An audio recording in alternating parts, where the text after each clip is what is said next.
बिस्मिल्लाहिर्रहमानिर्रहीम। बेटो बेटियों अस्सलाम वालेकुम। In our previous lecture we were discussing kingdoms in the living world, but at the end one more idea was left. We complete our long question with that idea, then we will move to our next topic. That particular idea at the end of the five kingdom scheme is these two scientists, Lynn Margulis and Karin Schwartz, or you can write only this, Margulis and Schwartz. Margulis and Schwartz, they modified five kingdom classification. According to these two scientists, five kingdoms are the same, which were described by Robert Whittaker: Monera, Protista, Fungi, Plantae, Animalia. The same five kingdoms, but their basis has been changed. How are five kingdoms made? According to these two scientists, the basis of the five kingdom is cellular organization, the same described by Robert Whittaker. Mode of nutrition, the three modes described by Whittaker. Along with these two, Margulis and Schwartz further modified this idea and further said that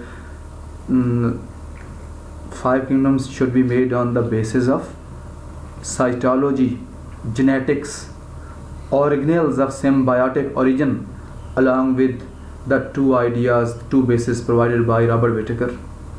तो इन्होंने क्या कहा कि वो जो cellular organisation है उसको सामने रखा जाए, मोड ऑफ न्यूट्रिशन भी सामने रखा जाए, लेकिन उसके साथ साथ साइटोलॉजी, ऑर्गेनिजम्स की सेल स्टडी और उनके जीन्स की स्टडी और उनके उन ऑर्गेनल्स का भी तज़किरा किया जाए जिन्हें कहा जाता है, ये MCQ है, याद रखिएगा, ऑर्गेनल्स ऑफ सिम्बायोटिक ओरिजिन कौन कौन से हैं? तो वो हैं माइटोकॉन्ड्रिया एंड क्लोरोप्लास्ट। इन दो को कहा जाता है organelles of symbiotic origin. Second year में जब आप जाएंगे तो वहाँ पे इसको एलाबोरेट करेंगे हम। यहाँ पे हल्का सा बस आइडिया देता हूँ आपको, जस्ट आइडिया के symbiotic, symbiosis, SIM together, bio organisms, when to organisms mutually start living together, जब इकट्ठे रहना शुरू कर दें दो ऑर्गेनिजम्स, तो ये दो ऑर्गेनल्स के बारे में एवोल्यूशनरी आइडिया ये है कि माइटोकॉन्ड्रिया स्टार्ट में they used to live as separate entities, as separate organisms, as in the form of bacteria.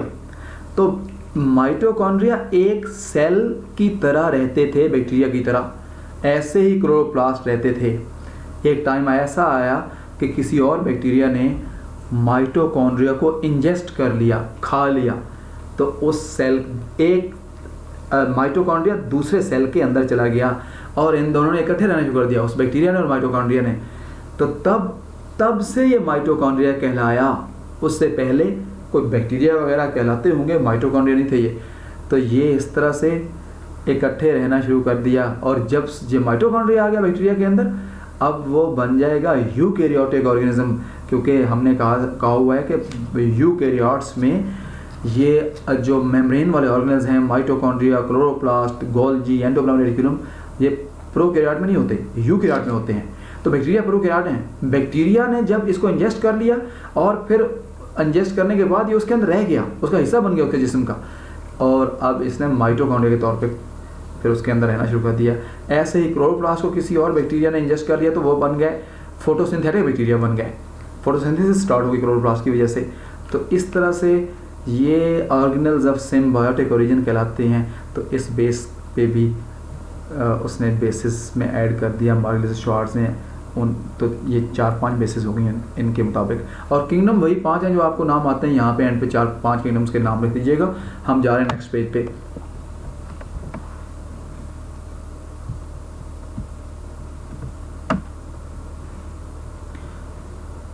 वो दूसरा पेज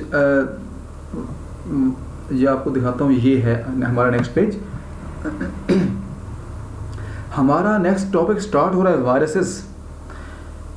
वायरसेस की कुछ हम सिंपल बातें डिस्कस करते हैं, पहले जो हमारी बुक ने डिस्क्राइब की हुई हैं, और फिर इनकी हिस्ट्री का कुछ थोड़ा सा तस्करा करते हैं, फिर वायरसेस की ग्रेजुअली डिटेल में चलते जाएंगे। At the time of Pasteur, ये कोई पुरानी बातें हैं, ये देखिए 1822 टू 1895 में तक ये रहा है पास्चर, और इधर रॉबर्ट कॉच ये 1910 तक, और अब है 2020 है 2020, और ये 100 साल से भी ज़ायद का टाइम गुजर चुका था, तकरीबन 100 साल पहले यूँ कह लीजिए।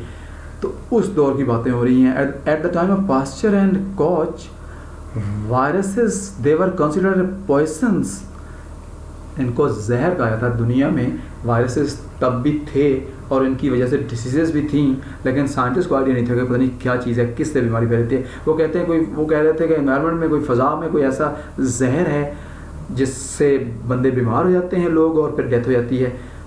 तो ये आइडिया था वायरस के बारे में कि viruses were considered poison associated with disease and death, जिस जहर का ताल्लुक बीमार कर देने से और फिर डेथ का बायस बन जाने से। Present idea, present notion, present concept of virus. Now viruses are believed to be the particles of nucleic acid within protein coat. अब इनका ख्याल ये है वायरसेस का, वायरस के बारे में साइंटिस्ट का आइडिया ये है कि वायरसेस जो हैं ऐसे ऑर्गेनिजम्स हैं, बल्कि लोग तो कहते हैं, साइंटिस्ट तो कहते हैं कि बॉर्डर लाइन पे हैं, ना ट्रू लिविंग है, ना ही बिल्कुल इनको डेड पार्टिकल कहना है। तो लिविंग कैरेक्टर्स इनमें कुछ मौजूद हैं, जैसे रिप्रोड्यूस करना, रेप्लिकेट करना वगैरह, बहुत सारे और। तो ये ऐसे पार्टिकल्स हैं जो इन दो चीज़ों से बने हुए, सिर्फ इसके अलावा इनके बॉडी में और कोई चीज़ नहीं है सिवाय न्यूक्लिक एसिड और प्रोटीन कोट के। तो ये इनकी स्ट्रक्चर हो गई, एक्सप्लेन आगे करेंगे इसको। तो आइडिया क्या हुआ वायरस के बारे में कि these are the particles of nucleic acid within protein coat, nucleic acid अंदर है और बाहर प्रोटीन का खोल है। Replicate in living cells only, सिर्फ जिंदा सेल में जाकर रिप्रोड्यूस करेंगे, इंसान के अंदर, प्लांट के अंदर, एनिमल के सेल के अंदर। अगर सेल से बाहर निकाल दिया जाए वायरसेस को तो they will look like dead particles, सिर्फ they will behave like dead particles, life वाली कोई फीचर इनमें नहीं मिलेगी अगर लिविंग होस्ट सेल से बाहर पड़ा हुआ है तो। They cause many diseases like hepatitis, AIDS, influenza, ऐसे बहुत सारी बीमारियां ये काज करते हैं। ये प्रेजेंट आइडिया हो गया।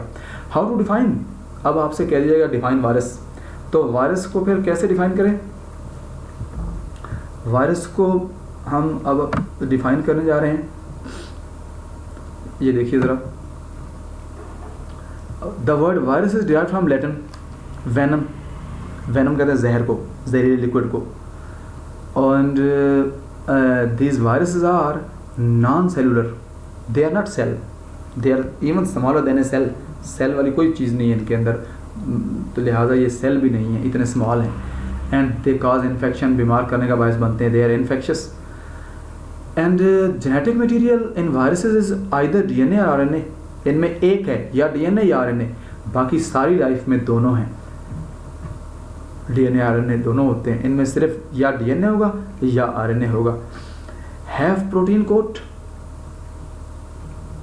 इनमें प्रोटीन का खोल बाहर नॉर्मली होता है सब में। They reproduce in host living host cell, living host cell के अंदर रिप्रोड्यूस करेंगे, अभी मैं बता चुका हूँ।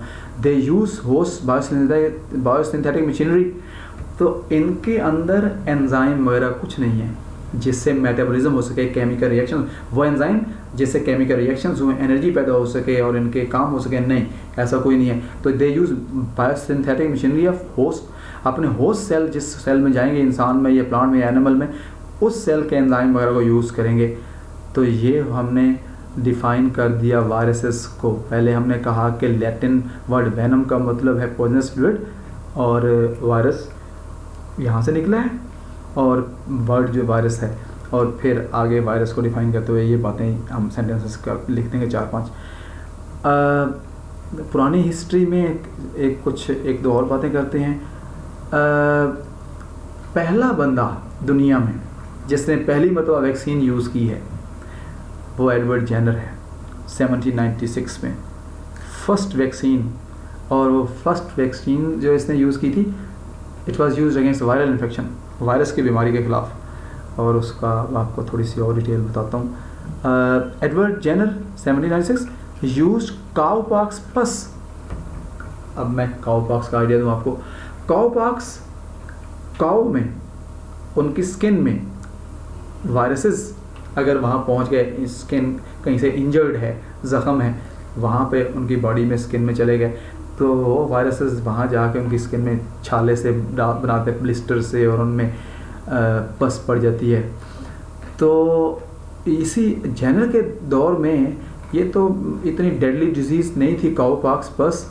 और यही काउपॉक्स पस जो है, उसने ये भी देखा जेनर ने कि वहाँ पे जो मिल्क मेड्स हैं, जो गाय का दूध निकालने वाली औरतें हैं, जब उसकी बॉडी को टच करेंगी और उसकी बॉडी से अगर वायरस ट्रांसफ़र हो गया ह्यूमन हैंड्स में, और वहाँ पे कोई ज़ख़म वगैरह है या स्किन पे कट वगैरह है, तो वहाँ पे ह्यूमन बॉडी में ट्रांसफ़र हो जाएगा वायरस, और उसको भी काउपॉक्स के वो ब्लिस्टर से बन जाएंगे और वहाँ पस पड़ सकती है। लेकिन आमतौर पर ये डेथ का बायस नहीं बनती, इतनी सीवियर डिजीज़ नहीं है ये। तो उस दौर में जो ज़्यादा सीवियर डिजीज़ थी, it was small pox. Small pox जो है वो डेडली है, डेथ का बायस भी बन रही थी और बन सकती है। लिहाजा क्योंकि ज़्यादा ये परेशानी थी उस दौर में, इस बीमारी से बहुत लोग मर रहे थे, लिहाजा इसने उस पर काम किया जेनर ने। इसके ख़िलाफ़ वैक्सीन फिर यूज़ की, स्मॉल पॉक्स के ख़िलाफ़, याद रखिएगा। और वो जो वैक्सीन यूज़ की, it was cowpox pus from the lesions in the skin of cowpox, in the skin of cow. तो गाय की स्किन पे कोई छाले वगैरह बने हुए, ब्लिस्टर्स वगैरह हैं और ज़ख़म से बन गए हुए हैं, वहाँ से पस पड़ गई हुई है। पस लेके इसको फिर वैक्सीन के तौर पे यूज़ किया। और अब ज़रा बताता हूँ कैसे इसने क्या किया। एडवर्ड जेनर ही टुक पस from Leyen on hands of milk made.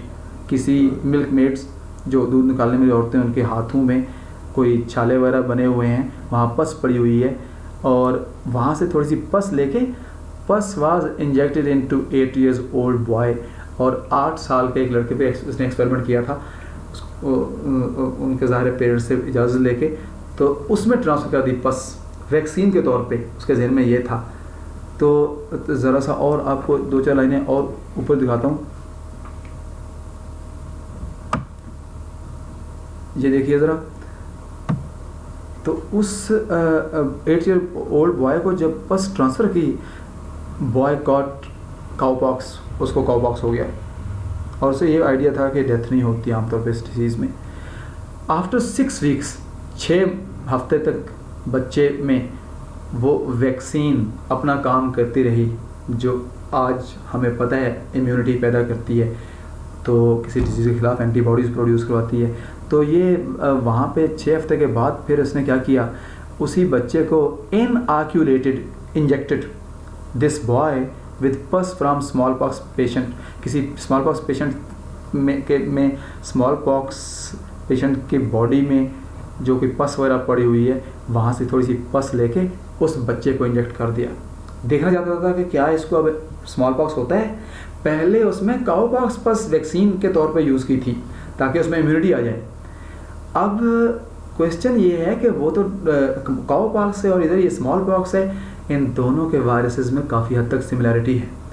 लिहाजा जब ये वायरस जाएगा उस पस के अंदर, जहाँ पस पड़ी हुई वायरसेस जाएंगे, इस स्मॉल पॉक्स वाले, उस बच्चे की जो 8 year बॉय था उसकी बॉडी समझेगी शायद वही वाला वायरस आ गया हुआ है, और उस वायरस के ख़िलाफ़ एंटीबॉडीज़ बन चुके थे, और वही एंटीबॉडीज़ इधर भी काम करते हैं इस दूसरे वायरस, क्योंकि सिमिलरिटी है दोनों में, मुशाबहत है इस स्मॉल पॉक्स के ख़िलाफ़ भी। अब स्मॉल पॉक्स के वायरस जब गया तो स्मॉल पॉक्स के ख़िलाफ़ बच्चे में इम्यूनिटी आ चुकी थी, तो एंटीबॉडीज़ ने उनके साथ लड़ाई शुरू कर दी, ये जो वायरस आए स्मॉल पॉक्स वाले। लिहाजा स्मॉल पॉक्स के वायरस ने बच्चे का कुछ नुकसान किया, कुछ नुकसान ना किया, और no smallpox to boy, smallpox उसको नहीं हुआ, लिहाजा ही रिमेंड सेफ। और ये तारीख साज दिन था उस जेनर के लिए। तो he used first vaccine that was cowpox pus used as vaccine against the deadly disease smallpox. Jenner वैक इसके बाद जब ये एक एक्सपेरिमेंट कर लिया तो after this he vaccinated 23 persons, 23 लोगों को कामयाबी से वैक्सीन के यूज़ की, यही वाली काउपॉक्स पस, और कामयाबी से रिजल्ट्स मिले इसको। और लैटिन में वैका जो है वो गाय को बोलते हैं, काऊ को, यहीं से वर्ड निकला है वैक्सीन। और वैक्सीनेशन, पास्चर ने वैक्सीनेशन किसको कहा, उसने कहा इनएक्यूलेशन अगेंस्ट डिजीज, किसी बीमारी के खिलाफ इंजेक्शन लगाना, इसको वैक्सीनेशन। तो वो वैक्सीन दी जाती है इंजेक्शन की शक्ल में आमतौर पे मोस्टली, तो वो इसको उसने कहा जी ये वैक्सीनेशन है। और अब हम जा रहे हैं आगे नेक्स्ट पेज पे। अब हमारा नेक्स्ट पेज है, इससे ऊपर एक और पेज है ये वाला, ये देखिए ज़रा, यहाँ पे चार्ल्स चैम्बरलैंड आ गया। चार्ल्स चैम्बरलैंड भी उसी का साथी है पास्चर का। 1884 इसने 1884 में कहा कि उस दौर में जिन ऑर्गेनिज्म का दुनिया को पता था, मशहूर थे, देवर बैक्टीरिया। यही बैक्टीरिया से स्मॉलेस्ट ऑर्गेनिजम्स तब तक नोन नहीं थे, मालूम नहीं थे लोगों को। तो बैक्टीरिया को कंसिडर किया जाता था स्मॉलेस्ट ऑर्गेनिजम्स। लेकिन इसने कहा, एक फ़िल्टर इसने बनाया पोर्सिलिन का। ये पोर्सिलिन सिरेमिक है, ये सिरेमिक्स जो वॉश बेसन वगैरह जिससे बनाए जाते हैं और इस तरह के ये है, या चीनी के बर्तन जिसे हम कहते हैं वो वाले पोर्सिलिन है। तो वो उस मैटर से, उस मटेरियल से एक फ़िल्टर बनाया चीज़ों को, पानी वगैरह को फ़िल्टर छानने के लिए। तो उसने कहा कि अगर उस पोर्सिलिन बनाया जाए, उसमें बारीक सुराख हूँ, उसमें से पोर्सिलिन फ़िल्टर में से बैक्टीरिया कैनॉट पास, बैक्टीरिया नहीं गुजर सकते। वाइल रेबीज़ काजिंग एजेंट्स, एक बीमारी है रेबीज़ जो पागल कुत्ते के काटने से होती है, उसके सलाइवा में, उस कुत्ते के सलाइवा में होते हैं ये वायरसेस, पागल कुत्ते के सलाइवा में, और वो ये उसके नर्वस सिस्टम को, दिमाग को डिस्टर्ब कर देते हैं। और अगर वही कुत्ता खुदा ना खास्ता किसी बंदे को काट जाए तो बंदे में भी ये रेबीज़ वायरस चला जाएगा और उसका नर्वस सिस्टम भी डिस्टर्ब हो जाएगा, डैमेज हो जाएगा और शदीद नुकसान हो जाएगा और पैरालाइज हो जाएगा बंदा, और बहुत सारी और बातें, और इवन डेथ। तो रेबीज़ जो है रेबीज़ काजिंग एजेंट्स, अब वायरस नहीं कहा जा रहा क्योंकि तब तक वायरस वाली कोई लफ्ज़ नहीं आया था। तो रेबीज़, ये इतना आइडिया था कि रेबीज़ काज करने वाली कोई एजेंट, कोई अनासर, कोई चीज़ कैन पास द फिल्टर। अब रेबीज़ बीमारी काज करने वाला जो चीज़ है वो उस फिल्टर से गुजर जाती है, पोर्सिलिन फिल्टर से, लेकिन वो बैक्टीरिया नहीं पास हो सकता है। इसका मतलब है वो जो रेबीज़ काज करने वाले ऑर्गेनिजम्स हैं, they are even smaller than bacteria, bacteria से भी स्मॉल साइज के, that is why they pass through the filter pores. Rabies is a viral disease, it is cause by bite of rabid dogs, rabid पागल कुत्ते के, या और animals में भी हो सकता है, फॉक्स में, कैट में, बैट में, इन रेबिट डॉग और फॉक्स वगैरह के सलाइवा में से, बॉडी में से इंसान में ट्रांसफ़र हो, अगर हो तो उस इंसान को भी रेबीज़ हो जाएगा। सो रेबीज़ वायरस जो है, इसने कहा चैम्बरलैंड ने कि rabies virus is so small it is filterable, it can pass through the filter paper. असल आइडिया ये है। अच्छा, अब रेबीज़ को यहीं पे आइडिया देते चलूँ कि इससे आगे इसी चैप्टर में कहीं पे आ गया या अगले चैप्टर में कहीं पे आएगा। इसे हाइड्रोफोबिया भी कहते हैं, हाइड्रोफोबिया रेबीज़ का दूसरा नाम। हाइड्रो पानी, फोबिया नफरत। तो वो जो रेबीज़ का पेशेंट है पानी से नफरत कर रहा होता है, यानी उसको लिक्विड देंगे वो इनकार कर रहा होता है, मैंने नहीं पीना, ले जाओ, चीखें मारना शुरू कर देता है, क्योंकि उसने उसको पैरालाइज कर दिया, उसके मसल्स को इनएक्टिव कर दिया हुआ है, मसल्स मूव नहीं कर पाता। तो मुंह जब खोलता है तो शदीद उसको दर्द हो रहा होता है, मसल्स नहीं हिल रहे होते उसके, लिहाजा वो नफरत कर रहा होता है लिक्विड चीज़ें वगैरह लेने से, इसलिए इसे हाइड्रोफोबिया भी कहते हैं। हाइड्रोफोबिया की लाइन है, कहीं आगे किसी और जगह पे आएंगी। नेक्स्ट है work of Ivanovsky in 1892. Ivanovsky in 1892 he worked on tobacco mosaic virus, TMV, tobacco mosaic virus. तंबाकू के प्लांट पे अटैक करता है ये वायरस और उसके पत्तों को डिस्ट्रॉय कर देते हैं और नुकसान हो जाता है उन प्लांट्स का, लिहाजा मोज़ेक फॉर्म में, रेगुलर फॉर्म में हो जाते हैं पत्ते और सूख मुरझा जाते हैं सूख के। तो ये इवानोस्की ने कहा कि these viruses which cause tobacco mosaic disease TMD, tobacco mosaic disease, they are also so small that they can pass through the filter में से वो गुजर जाते हैं और इतने स्मॉल हैं। तो उसने क्या किया, उसने देखा कि किसी जगह पे अटैक किया हुआ है तंबाकू के प्लांट पे, इन्फेक्टेड प्लांट्स हैं, tobacco plant infected by TMV, tobacco mosaic virus ने अटैक किया हुआ है उन प्लांट्स के लीव्स पे, और उन बीमार पत्तों को लेके ही टुक इन्फेक्टेड लीव्स, दे वर ग्राउंड, ही ग्राउंड देम, ही ग्राइंड कर लिया, उनको पीस लिया, उनको चूरा बना लिया, बारीक कर लिया, उनको ग्राइंड करके देन ही फिल्टर्ड द ग्राउंड लीव्स, उनको छान लिया। जहन में यही था कि शायद फिल्टर पेपर के ऊपर ही रह जाएंगे वायरसेस, जैसे बैक्टीरिया रह जाते हैं, उनके जहन में यही था कि जो ये डिज़ीज़ काज करते हैं जो ऑर्गेनिजम्स, वो फिल्टर पेपर से शायद ऊपर रह जाएं। तो वो छान लिया और फिल्ट्रेट जो चीज़, वो जो लिक्विड था उस पत्तों का जूस था, वो फिल्टर होके यहाँ पे आ गया, bacteria free filtrate, bacteria filter हो गए। बैक्टीरिया तो ज़ाहिर पास नहीं होंगे। अब वायरस का आइडिया लिया जा रहा है कि वायरस का क्या होता है। अब इससे पहले वो चैम्बरलैंड बता चुका था कि रेबीज़ वायरस जो है वो फिल्ट्रेबल है। अब इस फिल्ट्रेट को उठा के किसी और जगह पे प्लांट्स थे तंबाकू के जो हेल्दी थे, he transferred this filtrate, this juice which was filtered, इस जूस को फिर ट्रांसफ़र किया इन पत्तों पे, इन प्लांट्स पे विच वर हेल्दी, जो हेल्दी थे, और फिर उसका वेट किया कि व्हाट हैपन्स नेक्स्ट, अगले चंद दिनों में वो भी बीमार हो गया। उसका मतलब क्या हुआ, उसने कहा कि इसका मतलब ये हुआ जब हमने इसको फ़िल्टर किया था, इस जूस को, इस क्रश्ड लीव्स को, इन ग्राउंड लीव्स को, तो फिर viruses this TMV are so small, they pass through the filter, they were transferred into the filtrate. When this filtrate was sprinkled on the fresh leaves, these plants also got infection. They got infected with TMD, tobacco mosaic disease. So result, tobacco mosaic virus is also filterable. ये Ivanovsky का काम हो गया।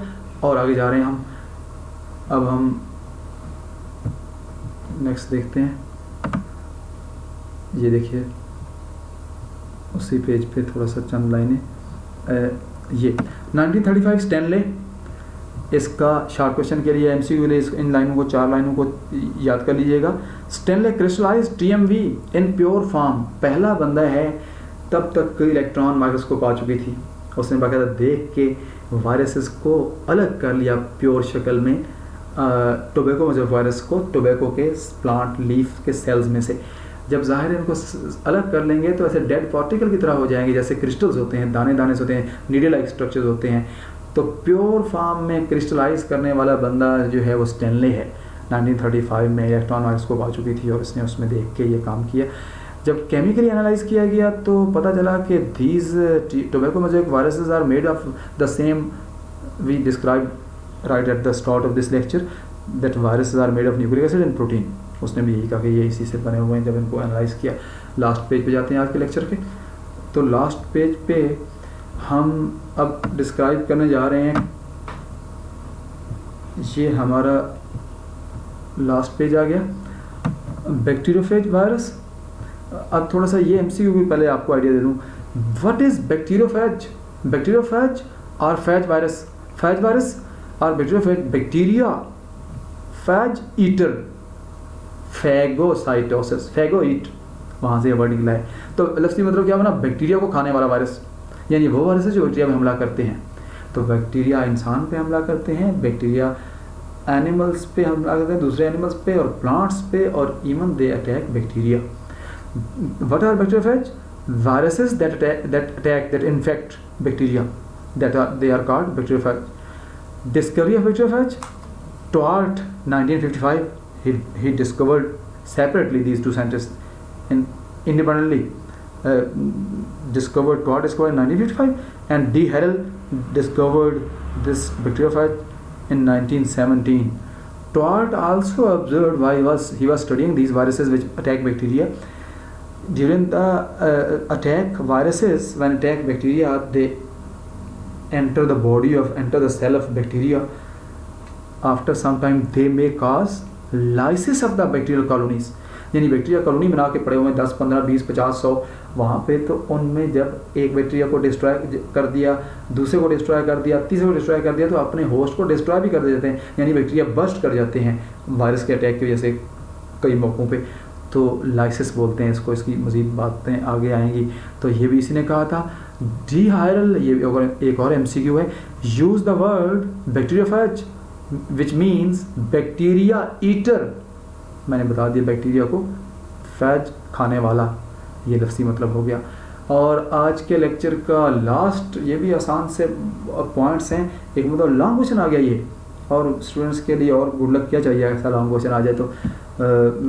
ये characteristics of viruses को मैं आपको बता रहा हूँ कि they are first characteristic is they are extremely small infectious agents, इंतहाई स्मॉल हैं, even without electron microscope we can't observe them, we can't study them, तो इनको हम नहीं देख सकते बगैर इलेक्ट्रॉन माइक्रोस्कोप के, लिहाजा they are extremely small, infection cause करने वाली चीज़ें हैं।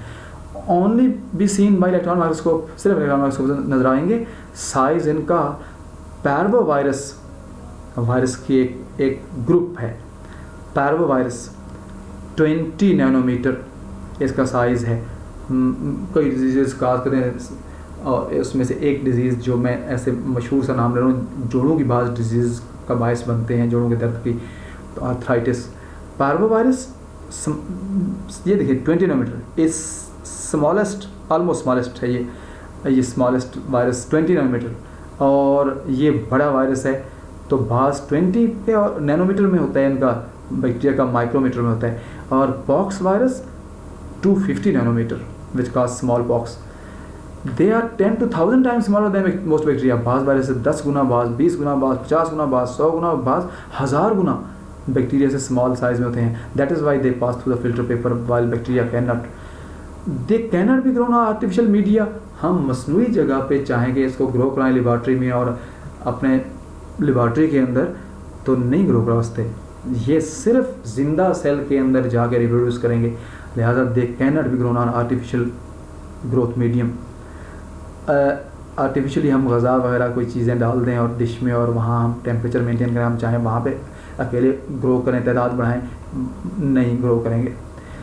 दे reproduce and replicate to produce identical copies of themselves. अपनी तरह के हैं जितने भी हैं वायरसेस, अपनी तरह के और वायरसेस प्रोड्यूस करवाना, इसे कहते हैं फोटोकॉपी जैसे तैयार करवाना, रेप्लिकेट करना।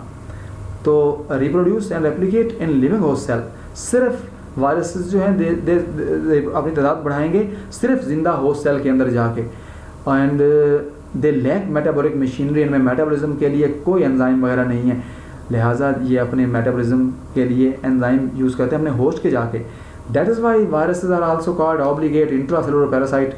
You may be asked short question, आपसे शॉर्ट क्वेश्चन पूछा जा सकता है कि why are viruses called obligate intracellular parasites, तो हम कहेंगे viruses are called obligate, essential, लाजमी है, इंट्रा अंदर सेल के अंदर जाके रहना वायरस के लिए लाजिम है, इस पैरासाइट के लिए हैं ये भी पैरासाइट, लेकिन ये ऑब्लिगेट इंट्रासेलुलर हैं कि लाजिम है कि वहाँ जाना लाजिम है अपने जिंदा होस्ट सेल के अंदर, उसके बाहर इनका चारा नहीं है, बाहर निकाल देंगे तो एक तरह से हो जाएंगे जैसे डेड पार्टिकल है।